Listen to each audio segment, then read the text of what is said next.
Well, it's been a decade since President Trump came down that golden escalator to begin what we know as the MAGA movement. He provided a stark contrast to the radical left and finally gave Americans something to believe in. And the result? An enthusiasm like the GOP had never seen. But it's tough to keep that momentum. And since the very beginning, there's been one man working tirelessly to help the party reach new voters. Scott Presler has traveled the country, talking with people from all walks of life and registering them to vote. So I met with Scott to hear how he helped the GOP take back Washington and how he aims to keep it that way. Scott Presler, thank you so much for joining me. I think a lot of people have heard your name. For those people who maybe aren't totally familiar with you, how you got involved in politics and early vote action, give us a little background. Scott Presler, son of a retired Navy captain. I am that long-haired Eagle Scout. And I really got my start in Texas in 2014, helping Governor Abbott. Never wanted Hillary Clinton to set foot in that White House ever again. And the last decade of my life has been dedicated to electing Republicans into office and defeating Democrats, and I hope to be doing this for another decade. Give us a sense of what you saw happen in 2024 and how you feel like it's going to help Republicans coming up in these governor's races and then, of course, in the midterms. Even though we voted last year, we as Republicans and MAGA and Trump supporters must vote in every single election. Our biggest obstacle is getting every single beautiful Trump supporter to come out this year. So if people want to continue securing the border, if they want to deport people that have committed crimes in our country, if they want to stop the war with Russia and Ukraine, if they want peace in the Middle East, if they want jobs coming back to our country, if they want to lower the corporate tax, you at home, you must vote in every single gosh darn election. One of the things that I think was very impactful in 2024 was we saw a big shift with groups of voters, Scott, who really had never been Republican voters. What do you attribute that to? Why do you think now is the time that we have seen this shift? And it feels like the tent of the Republican Party continues to grow. I think it's important to note what were the issues appealing to those voters that ultimately created this big, beautiful tent. So issue number one is the American people are against illegal immigration. This is the America First Party, period. And that encompasses everybody, right? So that's why with these violent riots going on right now that Democrats are trying to stop the deportation of people that have committed crimes, that this is awakening Republicans to go, wait a second, we just gave Trump the presidency. Number two, why are young people supporting Trump in the Republican Party? They want peace, not war. The Democrats are beating the war drum. I have touted you, Scott Presler, as I think the one person who single-handedly has probably been responsible for registering more Republicans across this country than any other single person. So tell me why that was always so important to you, because you have dug in on this for the past several years. Well, let's go over data and kind of states that have flipped because of voter registration.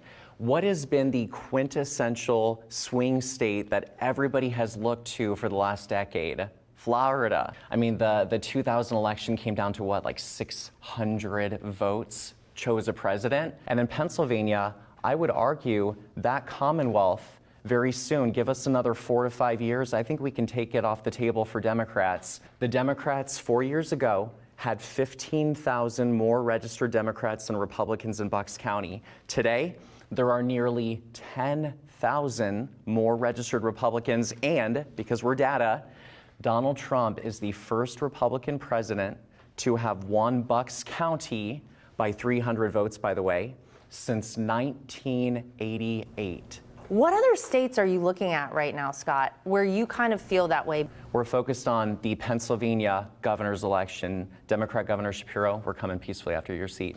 Evers in Wisconsin, we're coming after your seat. Michigan, we want that governor's mansion as well. But I want to give a shout out to kind of the overlooked states that nobody focuses on. So really, I want people to know, I don't care if you're in Connecticut, Rhode Island, Delaware, Texas, New Mexico, every single person has a place going into the 2026 election. Tell me what election night in 2024 was like for you. I'll give you an exclusive. On election night, I don't care what night it is, I'm a wreck. And so we're in Butler, Pennsylvania. I'm alone in my car in the parking lot, refresh, refresh. I'm refreshing Pennsylvania, refreshing.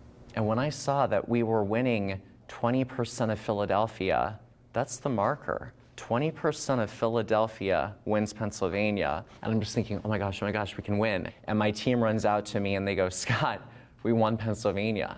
We won. We won the White House. The election is ours. It's done. And I tweeted and I said, President at Real Donald Trump, I'm pleased to share that we have delivered Pennsylvania for you. Congratulations, sir. Post. And that was probably one of the coolest moments of my entire life. You guys were amazing in everything you did. You recently also got to meet with the president and the vice president at the White House. So tell me about that. Oh my gosh. I get this email and it's like, hey Scott, do you want to come to the White House? It's like, oh my gosh, are you kidding? Is the sky blue? I mean, come on, I'm over the moon. President Trump, who had just been on a big phone call, and he's like, JD, just send them in after you're done with them. And so at one point we get to go into the Oval Office and much of the cabinet is there. And it was just, for me, the coolest part was seeing the realization of all of the tireless work year after year. I got a visual representation of, wow, we just changed the worst government in American history, and we put in every single person that we want, from RFK Jr. with Maha to Marco Rubio to Donald Trump. We got everything we want, and seeing that as a visual, that's something I won't forget.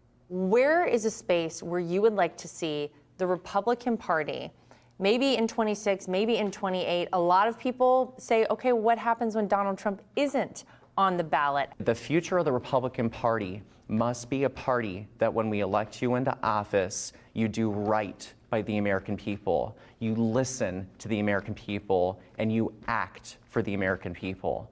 And so I don't mean to take that somber tone, but really the people, they're not going to turn out in 2026, and they may not turn out in 2028 unless we use this moment in time that we have been given by the people with a White House, House, and Senate to act and do right by them. We have so much talent that really where the Democrats, they just kind of have a lot of suits, a lot of voices that I don't really see a future for them. But the Republican Party, we are going to have a future for the next couple decades of people that are going to bring this America First agenda forward.